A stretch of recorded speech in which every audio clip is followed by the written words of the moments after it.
राजकुमारी, साता समुद्रापलीकडलं प्रेम.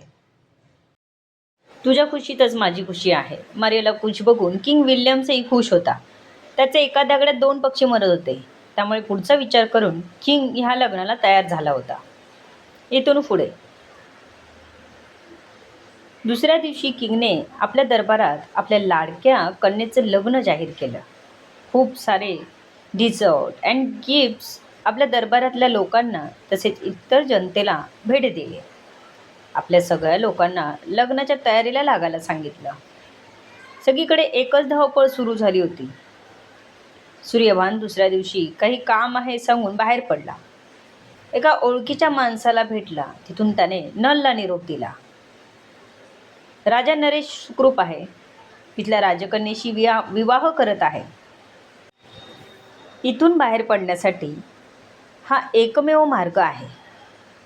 नाहीतर king Williams राजा नरेशला फक्त बंदी करून ठेवेल. यासाठी हा लग्नाचा निर्णय घेण्यात आला आहे. नुकताच राज्याची दूरहाती घेतलेल्या नलला एकाएकी सर्व सांभाळणं जड जात होतं. पण राजा नरेशबद्दल तो सतत माहिती घेत होता. राजा नरेशला मारियाच्या बाजूलाच एक कक्ष देण्यात आला. सूर्यभान नरेशच्या सोबतच राहत होता. गोड बोलून सूर्यभानने ती व्यवस्था केली होती. दोघांना संवाद साधताना काही अडचण नको म्हणून तो सतत राजा नरेश सोबतच असेल असं सांगितलं. राजकुमारी राजा नरेशशी बोलायला उत्सुक होती. तिने हळूच नरेशच्या कक्षाचं दार वाजवलं. नेमका आजच सूर्यभान बाहेर गेला होता. राजा नरेशने पाहिलं. दरवाजा हळूच उघडत होता. त्यातून राजकुमारी मारियाने डोकावलं. तसं राजा नरेशला टेन्शन आलं. आता हिच्याशी काय बोलू? सूर्यभानही नाही. कसं बोलायचं? लग्न झाल्यावरही आपल्याला बोलायचं असेल तर कायम सूर्यभानची मदत घ्यावी लागणार. काय करू? कसं सांगू हिला की सूर्यभान नाही ते? इतक्यात ती धावत आली. तो विचारमग्न झाला होता की ती कधी समोर आली हे कळलंही नव्हतं त्याला. त्याच्या बलदंड शरीरावर इवल्याशा नाजूक हातांचा विळखा जाणवला. तेव्हा मात्र त्याचे शरीर एकदम ताठ झालं. अंगातून एक विलक्षण लहर विजेचा झटका बसावा तशी निघून गेली. क्षणभर आपल्यासोबत नेमकं काय झालं हे त्यालाही कळलं नाही. तिच्या त्या नाजूक स्पर्शाने त्याच्या मनातल्या भावना वादळ उठाळवं तसं एकदम उचंबळून आल्या. तो तिला मिठीत घेण्यासाठी तिच्या भोवती हात टाकणारच इतक्यात त्याला वास्तवाची जाणीव झाली. बापरे, हे आपण काय करत होतो? एका बेसावध क्षणी आपण असं वाहवत कसे काय गेलो? नाही, असं करून चालणार नाही. त्याने मनाला पुन्हा बजावलं. लांब राहायचं. त्याच दोन्ही हाताने तिला अलगद बाजूला केलं. राजकुमारी त्याच्या हातांचा विळखा आपल्या भोवती पडावा म्हणून वाट बघत होती. त्याच्या अशा वागण्याने ती दुखावली गेली. डोळ्यात टचकन पाणी आलं तिच्या. भरल्या डोळ्यांनी जेव्हा तिने त्याच्याकडे बघितलं तेव्हा क्षणभर तोही आतून दुःखी झाला. तिचे डोळे पुसावेत, तिला अजिबात रडू देऊ नये असंच त्याला आतून वाटत होतं. पण खूप प्रयासाने त्याने थांबवलं स्वतःला. नकोच आपण यात अडकायला. त्याने लगेच तिच्याकडे पाठ फिरवली. मारिया डोळे पुसतच त्याच्या कक्षातून धावत निघून गेली. तिने मनोमन ठरवलं, पुन्हा नरेशला भेटायला जायचं नाही. ती आपल्या कक्षातून अजिबात बाहेर पडली नाही. जेवणसुद्धा तिने आपल्या कक्षातच मागवून घेतलं. ती स्वतःशीच पुटपुटत होती. नरेश, तुम्ही खुश नाही आहात ना? मी नाही येणार स्वतःहून तुमच्यासमोर. आता आपलं लग्न होईल तेव्हाच एकमेकांना दिसू आपण. हो, पण तुम्हाला भेटावं वाटलं तर जरूर येऊ शकता. ही मारिया तुम्हाला कधीच अडवणार नाही. ती आपलं नाक हाताने वर रडत होती आणि मनाशीच बोलत होती. तिला वाटलं होतं नरेश आपल्याला मिठीत घेईल, आपल्याशी प्रेमाने बोलेल किंवा संवाद साधण्याचा प्रयत्न तरी करेल. पण तिच्या सगळ्या इच्छेवर नरेशने पाणी फिरलं होतं. त्यानंतर ते पुन्हा राजा नरेश समोर आलीच नाही. तिला त्याच्या वागण्याचं प्रचंड वाईट वाटलं होतं. त्याने झटकावं तसं तिला बाजूला करून टाकलं होतं, म्हणून ती रागावली होती त्याच्यावर. सूर्यवान आला तेव्हा नरेशने त्याला राजकुमारी भेटायला आल्याचं सांगितलं. ओ हो, मग काय, तुमच्या होणाऱ्या राणी साहेबा आधीच तुमच्या प्रेमात पडल्या आहेत. काही खरं नाही तुमचं. सूर्यवान राजा नरेशला चिडवत होता. नरेशला मात्र वेगळीच चिंता होती. आपण राजकुमारीच्या प्रेमात तर नाही ना पडणार. तिने मारलेली घट्ट मिठी त्याला आताही शहारा देऊन गेली होती. सूर्यवान, मला तिच्या प्रेमात नाही पडायचं, राजा नरेश म्हणाला. पण हे बोलताना सुद्धा त्याला आतून दुःख जाणवलं होतं. पण तिच्या प्रेमात पडायला मन उतावळी झालं होतं. येऊन जाऊन बुद्धी काय ती या गोष्टीला विरोध करत होती. राजन, काही गोष्टी ह्या कोणाच्याच हातात नसतात. जे आपल्या विधिलिखित आहे तेच घडत असतं नेहमी.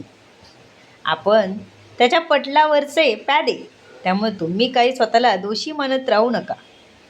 प्रेम होत असेल तर आनंद घ्या, सूर्यवान म्हणाला. सूर्यवानचं हे बोलणं राजा नरेशला विचार करायला लावून गेलं.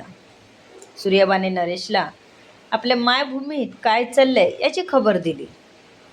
त्याची आई काळजी करत होती, पण तिला विश्वाससुद्धा होता.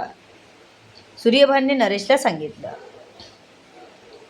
आपल्या मायदेशच्या गोष्टी ऐकून नरेश खुश झाला होता. तो मारियाला पूर्णपणे विसरून गेला. दुसऱ्या दिवशी सुद्धा नरेश सूर्यभानसोबत काही गोष्टी डिस्कस करत होता. त्यात कसा वेळ निघून गेला ते त्यालाही कळलं नाही. राजा नरेशला मारिया कालपासून अजिबात दिसली नव्हती. दिवसभर जाणवलं नसलं तरी रात्री त्याला जाणवलं की मारिया आपल्याशी बोलायला किंवा भेटायला आली नाही. त्याने तिच्या चौकशीला सूर्यवानला पाठवलं. उगाच मनाशी त्याला अपराधी वाटू लागलं. आता आपलं लग्न होणार, मग असं वागून कसं चालणार? त्याला स्वतःलाच कळत नव्हतं नेमकं कसं वागायचं. आतून आपण चुकतोय अशी जाणीव होत होती. पण त्याने पुन्हा स्वतःला सांगितलं, हा समझोता आहे. तिच्यात अडकून आपण इथेच आयुष्य काढू शकत नाही. आपल्याला आपल्या राज्यात गेलं पाहिजे, ही जाणीव त्याने आपल्या मनाला करून दिली. म्हणजे आपण वागलो ते बरोबरच वागलो हे त्याने मनाला ठामपणे सांगितलं. पण आता ती भेटली नाही पण उगाच स्वतःला अस्वस्थ का वाटत आहे हे कळत नव्हतं. तिला काही झालं नाही ना विचारानेच तो दचकला आणि सूर्यभान पटपट तोही तिच्या कक्षात जायला निघाला. नॉक करायचं साधं भान सुद्धा राहिलं नव्हतं त्याला. कधी एकदा सुखरूप तिला बघतोय असं झालं होतं. जेव्हा सूर्यभान तिच्या चौकशीसाठी तिच्या कक्षात गेला तेव्हा ती काहीच बोलली नाही. काल ती आल्यापासून तो तिला ना बघायला आला ना तिची चौकशी करायला आला. आता त्यानेच सूर्यभानला पाठवलं असणार असा अंदाज करून तिने त्याच्याकडे पाठ केली. खूप जास्त दुखावली होती ती मनातून. सर्व सुख तिच्या दिमतीला असताना, सुंदरतेची स्वतः खान असताना तिच्याशी असं तुटक कोणीच वागलं नव्हतं. कायम सर्व तिची काळजीच करत होते. म्हणूनच तिला या क्षणी वाईट वाटलं होतं. नेहमी सकाळीच राजा आणि राणी तिला भेटून जात असत, तसेच आजही भेटून गेले. त्यांना तिचं काहीतरी बिनसलेलं जाणवलं, पण तिने तब्येतीचं कारण दिलं. खरं सांगितलं असतं तर हे लग्नच झालं नसतं हे तिलाही माहीत होतं. त्यामुळे ते धाडस तिने केलं नाही. सूर्यवानला समोर बघून खरं तर तिला रडू आलं होतं. ह्याला पाठवलं का? स्वतः येऊन बघून जाऊ शकत नव्हता का? तिचं मन डोळे त्याला बघायला तरसत होते. तिने खूप प्रयासाने स्वतःला त्याच्यापासून लांब ठेवलं होतं. पुन्हा दरवाजाचा आवाज झाला तसं राजकुमारी मारिया आणि सूर्यभानने एकाच वेळी तिकडे बघितलं. तर राजा नरेश दरवाजात उभा होता. तिला पलंगावर व्यवस्थित बसलेलं बघून त्याला बरं वाटलं. त्याचं हृदय त्याच्याही नकळत एवढं कधी धडधडायला लागलं हे त्यालाही कळलं नव्हतं. तिला बघेपर्यंत त्याला स्वतःला चैन पडत नव्हती. एक वेगळीच अस्वस्थता त्याला जाणवली. तिला बघून तो आल्या पावली वेगाने परत निघाला. का असं वागत आहे? माझ्याशी नीट बोलत नाही, भेटत नाही. मी भेटायला गेले तर बाजूला करतो. का असं करतो? विचारा त्याला. राजकुमारी आपलं सगळं दुःख सूर्यभानसमोर व्यक्त करत होती. राजकुमारी, प्लीज तुम्ही शांत व्हा. त्यांनाही काही गोष्टीचं टेन्शन आहे. त्यांना तुम्ही समजून घ्या. ते तुमच्यावर प्रेम करतात म्हणून हे लग्न करत नाही. तर किंगनी म्हणजे तुमच्या पाने त्यांना काहीच मार्ग ठेवला नाही हे लग्न करण्याशिवाय, म्हणून ते हे लग्न करत आहे.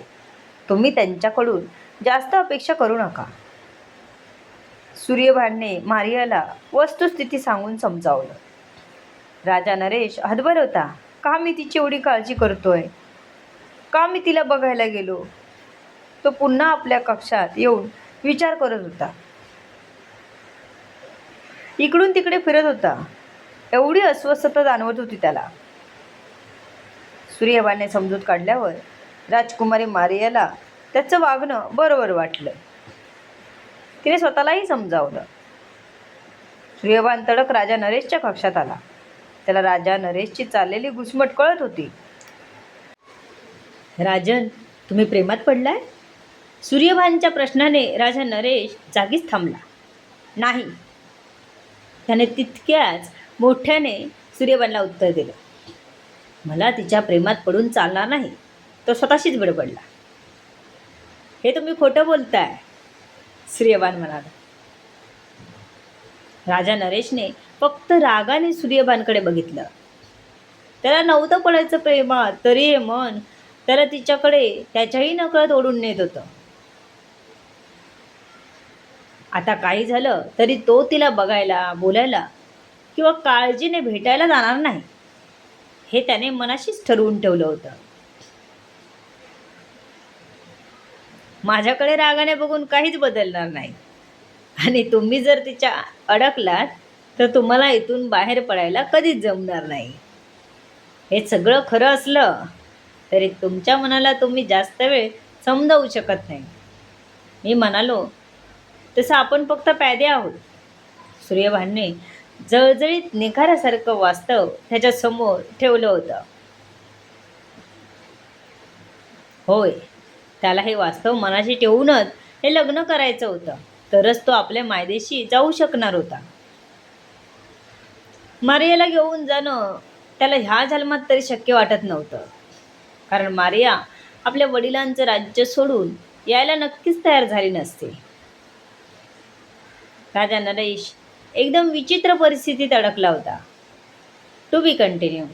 सर्व गोष्टी जाणून घेण्यासाठी पुढील येणारे भाग वाचायला आणि ऐकायला विसरू नका. तुमच्या अमूल्य प्रतिसादाची आतुरतेने वाट बघते. लेखिका शब्दवेदी उर्फ संतोषी गजानन राणे पाताडे.